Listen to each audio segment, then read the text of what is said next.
Puji Tuhan, Shalom, selamat pagi Bapak Ibu Saudara yang diberkati Tuhan. Kembali lagi kita berjumpa pada renungan saat pagi hari ini. Sebelum kita mendengarkan renungan firman Tuhan, mari kita berdoa. Bapa yang baik, Bapa yang kami panggil dalam nama Tuhan Yesus Kristus, kami bersyukur, kami bangga punya Allah yang hebat, yang luar biasa atas kehidupan kami, sehingga kami boleh melewati sepanjang malam dengan tubuh yang sehat. Dan pagi hari ini sebelum kami melangkah di hari yang baru ini, kami rindu untuk mendengarkan kebenaran firman-Mu. Berfirmanlah, hati kami telah siap. Haleluya, amin. Puji Tuhan, Bapak Ibu Saudara yang diberkati Tuhan, renungan kita pada saat pagi hari ini terambil dalam Daniel pasalnya yang ke-6 ayatnya yang ke-11. Demikian bunyi firman Tuhan. Demi didengar Daniel bahwa surat perintah itu telah dibuat, pergilah ia ke rumahnya.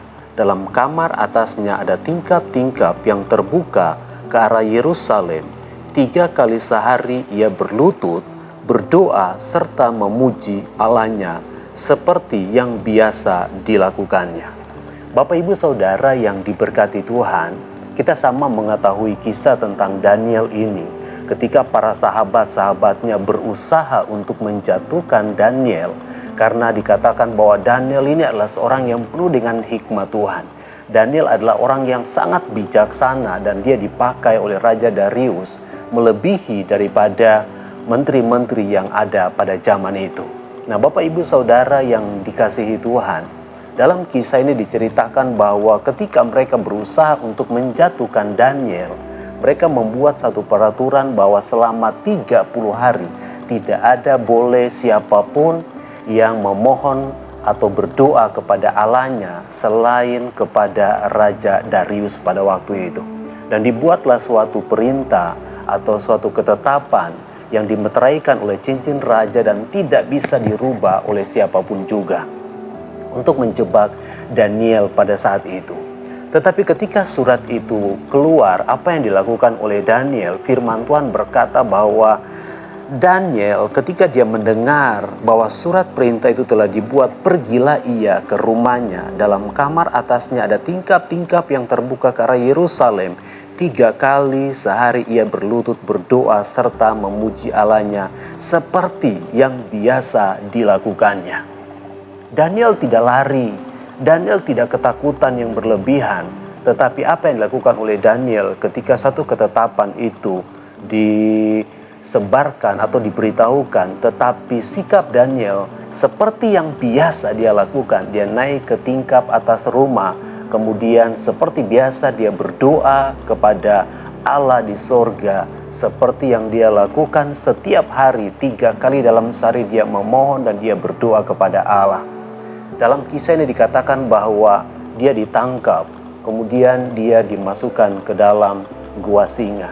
Tetapi apa kita lihat yang terjadi ketika pagi-pagi benar ketika dia dimasukkan ke dalam gua singa tersebut, Raja Darius langsung pergi dan bertanya apakah keadaan Daniel baik-baik saja. Dan Daniel menjawab bahwa Tuhan Allah yang dia sembah, Allah yang dahsyat, Allah yang hebat, yang telah membebaskan dia dan dia terbukti tidak bersalah baik di hadapan raja maupun di hadapan Tuhan. Nah, Bapak Ibu Saudara yang dikasihi Tuhan, firman Tuhan pada saat pagi hari ini mengingatkan kepada saya dan saudara bahwa ketika kita mengalami ada begitu banyak persoalan, ada begitu banyak masa-masa yang sukar, masa-masa yang sulit, jangan pernah kita mengandalkan kekuatan saya dan saudara, tetapi mari kita andalkan Tuhan. Terkadang bahwa iblis itu pakai begitu banyak macam cara untuk membuat kita kehilangan waktu kita dengan Tuhan, kehilangan kebersamaan kita dengan Tuhan, kehilangan persekutuan kita dengan Tuhan. Karena iblis itu gak senang ketika kita melihat kita berdoa, ketika melihat kita beribadah, ketika melihat kita untuk memuji, memuliakan nama Tuhan. Dia akan berusaha dengan berbagai macam cara untuk membuat kita jauh dari hadirat Tuhan. Tetapi melalui kisah Daniel ini mengingatkan kepada saya dan saudara bahwa ketika kita menaruh kepercayaan kita kepada Tuhan, mari buat komitmen yang sungguh-sungguh bahwa Allah yang kita sembah mampu dan sanggup menyelamatkan saya dan saudara dari setiap jerat dan setiap rencana jahat iblis yang akan membuat kehidupan kita mungkin dengan seketika waktu harus menderita. Tetapi dengan janji Allah, kita menaruh kepercayaan dan iman kita. Dia Allah Immanuel yang akan menyertai saya dan saudara. Jangan pernah takut ketika persoalan pergumulan boleh datang. Sekalipun seperti Daniel diperhadapkan dengan maut, saudara, dia tidak pernah takut, dia tidak pernah bimbang, dia tidak pernah khawatir.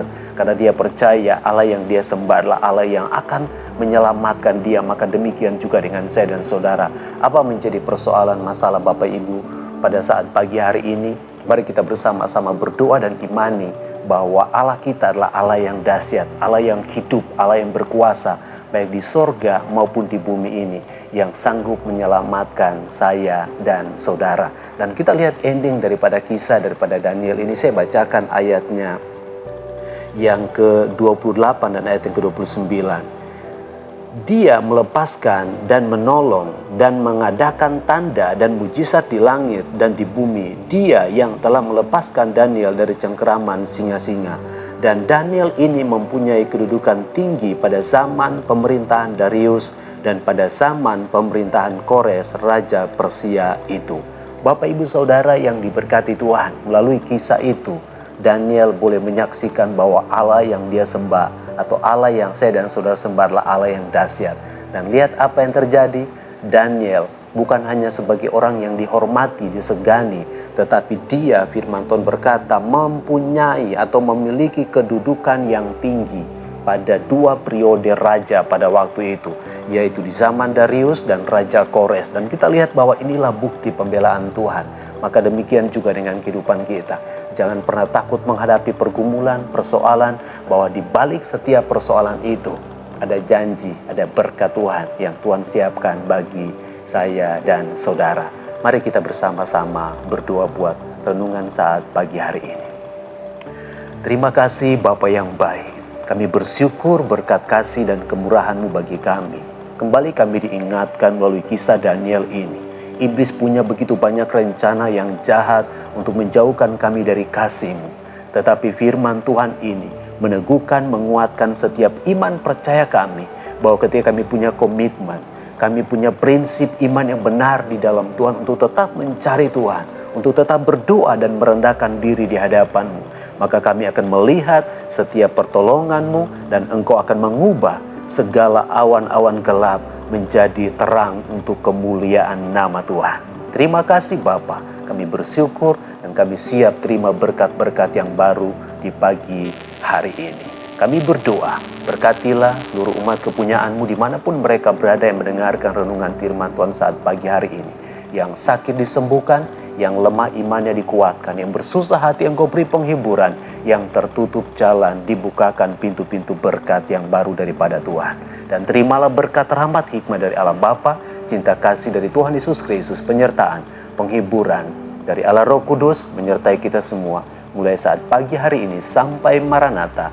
Tuhan Yesus datang pada kali yang kedua menjemput kita berkerajaan kekal untuk selama-lamanya. Berkat sepenuh kita terimanya di dalam nama Yesus Kristus. Semua yang percaya katakan amin. Puji Tuhan, selamat beraktivitas. Tetap percaya bahwa Tuhan Allah Immanuel beserta saya dan saudara. Shalom.